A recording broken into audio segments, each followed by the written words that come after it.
Alright, so here we go with the fourth episode of Rome Total War Julii campaign.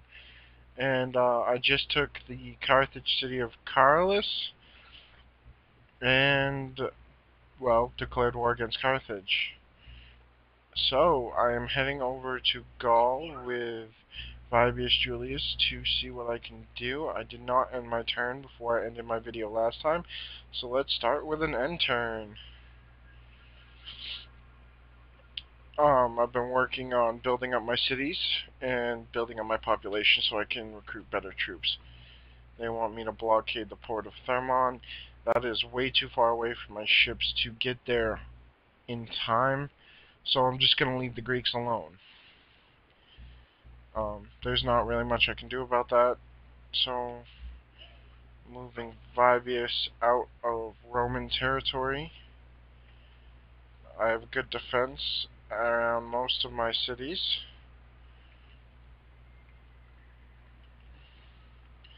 Gonna move Aemilius Julius to Rome. Probably build a trader and pave roads in Rome. I do have a lot of money to work with, so communal farming. I do the Temple of Crease because it increases population bonus, where if you do, I believe, Jupiter, you get gladiators or something later on. I'm not really interested in gladiators, so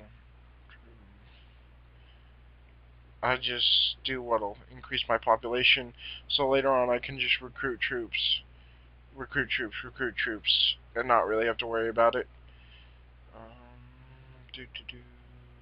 What?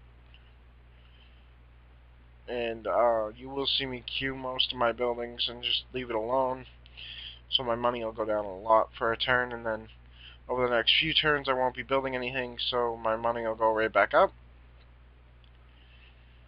And I'll be able to recruit troops and such while I don't really do anything else.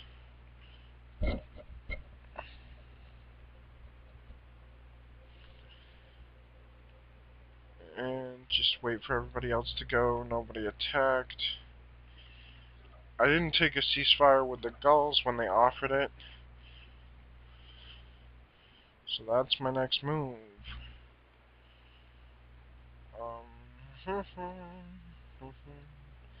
Can't really do anything with the troops that I have there. If you saw my last recording, it was all the battle at Carlis, basically. I don't know why it took so long. It was a little bit of the campaign scheme of things, and then mostly down fighting. I'm gonna recruit some Hastati here, and some of these here. So you know what, I'll recruit that there. So I can have an army to attack Carthage herself. And end the turn.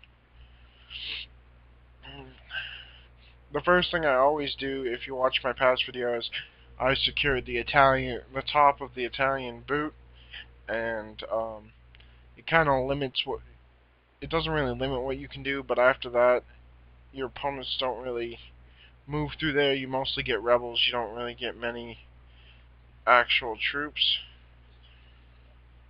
and that's what makes it kind of worth it, is you don't get many troops in here, and you can expand to the rebel settlement here and up towards Germany. There should be a rebel settlement around here, and over this way there's more. Yeah, and Gaul's all over here, and then Spain to the south, Britain to the north, and right above here is some rebels and Germany. And Germany and Britain at the moment are at war. Let me check my turn report.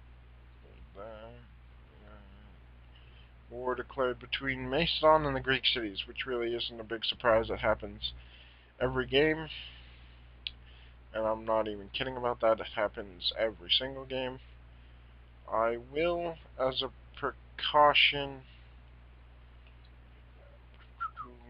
here and build a watchtower so I can see. As you can see, the rebel settlement I was talking about right there is actually under siege by Germany, and it's good to actually see your borders so you know if your enemy is approaching, and if he seems like he has a lot more troops than you do, attack him first. So we're gonna end the turn again, and I don't have watch my enemies things move. They're offering a ceasefire again, and no. So the turn ending is really uneventful. You don't really see anything, but it's a lot faster that way. It gets to the next turn faster, allows me to do my next moves and such.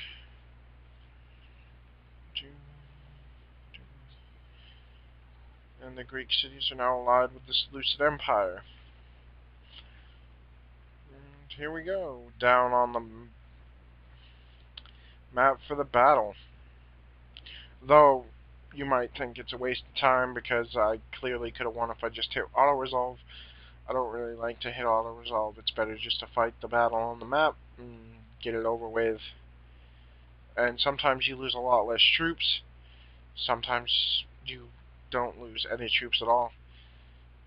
And it's better because you can lose a lot more troops than you think you would in an auto-resolve. And sometimes if you think you're going to win an auto-resolve, you can lose an auto-resolve and lose almost all your troops, and that's not good. It's just not a good thing, not something you should have to deal with. So just fight the battle on the map, and it's a lot quicker.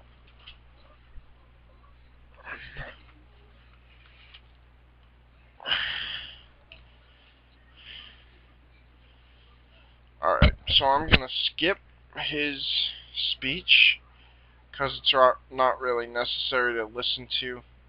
Zoom all the way out. I have all my units. I'm going to position one ram here, one ram here, about there, some study group here. My archers will be right in back of the study.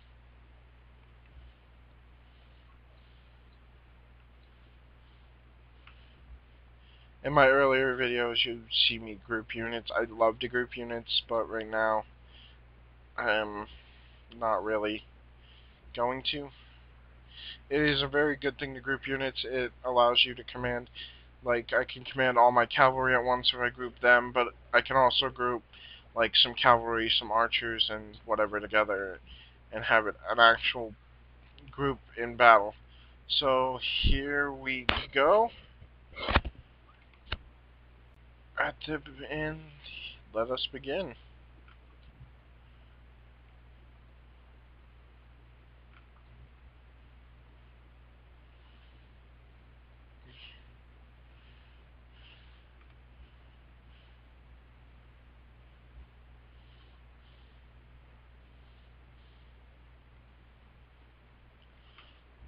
Take the study and spread them out.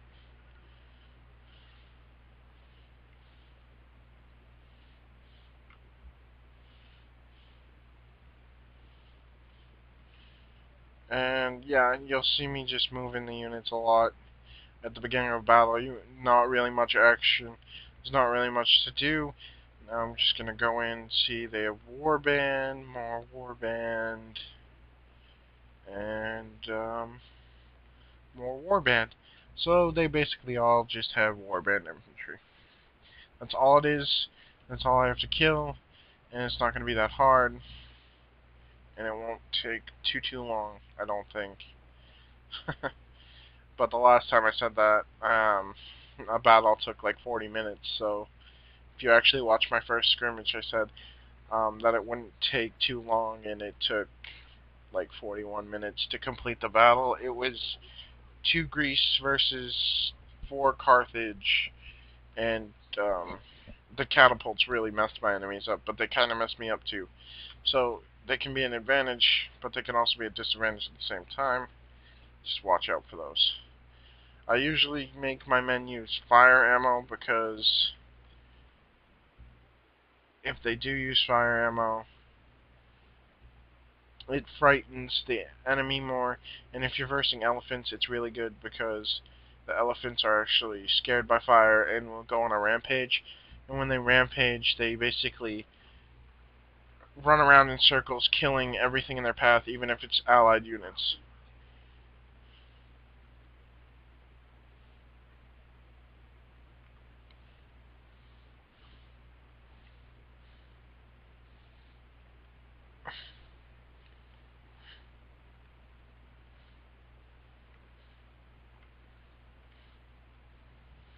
Bam.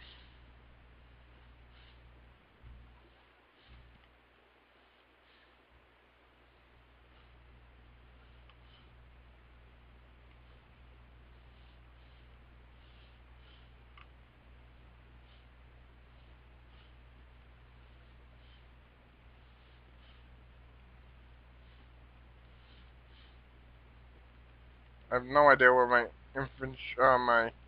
archers are in front of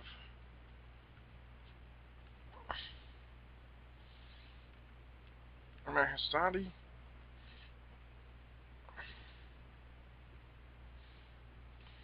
Right, here you go.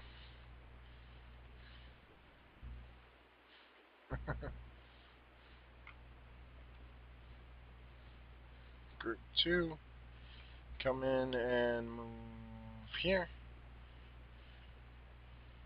Move my general in. I don't know if this probably isn't such a great idea, but I like to charge the Warbrand infantry. They're light infantry, they carry spears, so they do more damage to cavalry than my cavalry probably do them. But, let's see.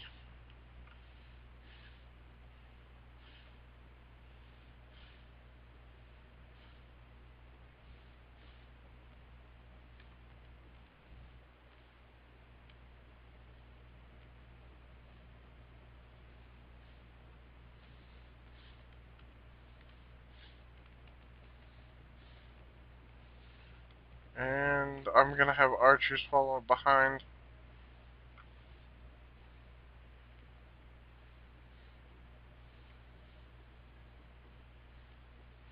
Yeah.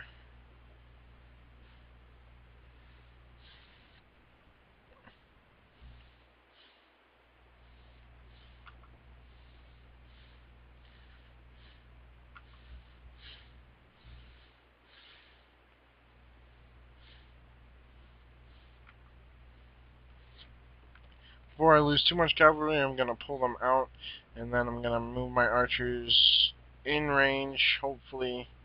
No, no, no, no, no, no, no. And now they're too close, so I'm gonna pull my archers back.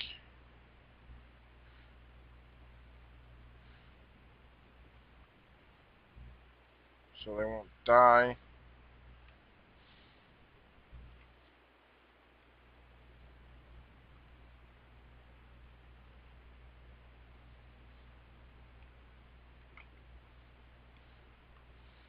Move them out. And my archers are being attacked. It's great. I'm gonna move them back more. Try and control. Fight a little. They're not really moving too fast, though I'm trying to get them out. Ah, I think that was just supposed to kill the enemy general, but there he goes.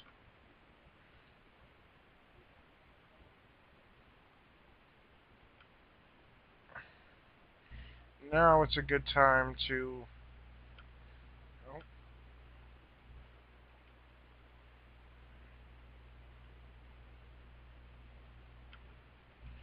charge them, because if I get to them before they stop retreating, a lot of them are gonna die.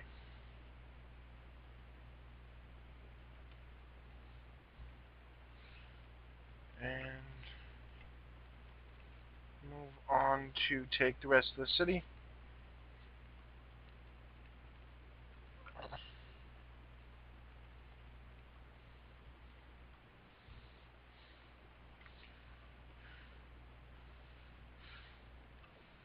Alright, so my cavalry did some of the work that I wanted it to. I'll pull them back.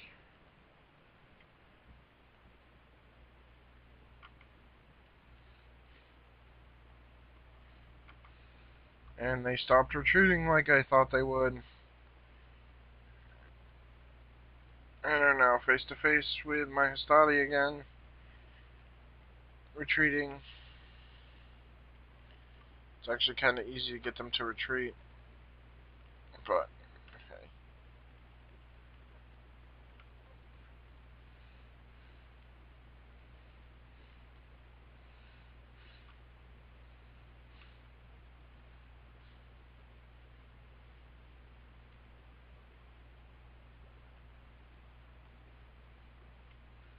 See if I can...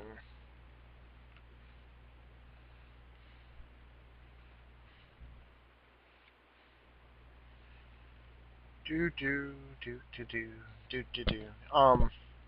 might not really hear me talk much at some points in the battle, and it's because there's really not much to talk about. I can tell you how my troops move, I can tell you what I'm doing, but I think the best way to actually know what's going on is to watch it. And if you watch what I'm doing, you can see exactly what I'm doing. If you don't know why I'm doing something, I usually explain stuff like that, like you might not know why I'm doing this, but yada yada yada, stuff like that. And yeah, it's pretty simple sometimes. Sometimes it's not. Sometimes it's just stupidity on my part, and I do admit that I am being stupid sometimes. Like sending the cavalry in against the warband infantry at first was a really stupid idea. And I'm gonna do it again, but I'm gonna wait a little bit this time. I'm gonna make sure that they're down a little, and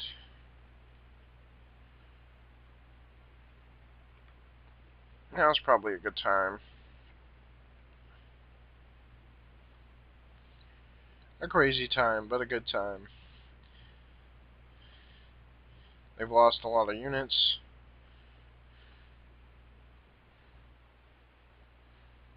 And sometimes it's not always good to add units into the battle, but right now, I honestly don't think it matters, and I am going to kill a lot of my cavalry, but I'm going to try not and let too many of them die, because I do need them to attack other settlements of the Gauls. Right in again.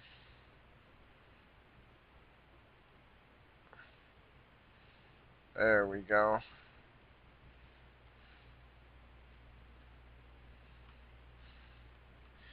And at points in time, you will also see me triple the game speed.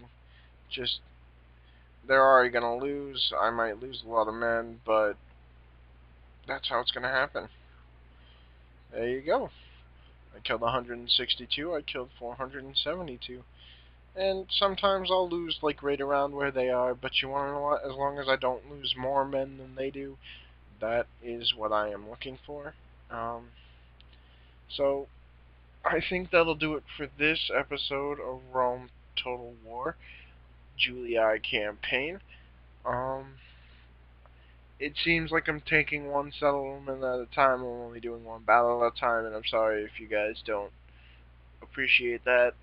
But that's probably what I'm gonna do. I'm probably only gonna do a battle or two at a time in a video.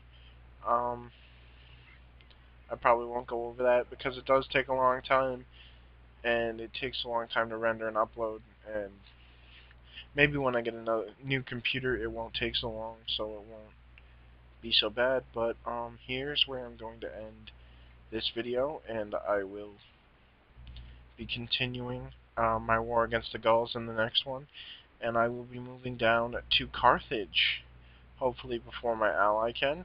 So actually, before I end this video, I will be moving my fleet up to RTM.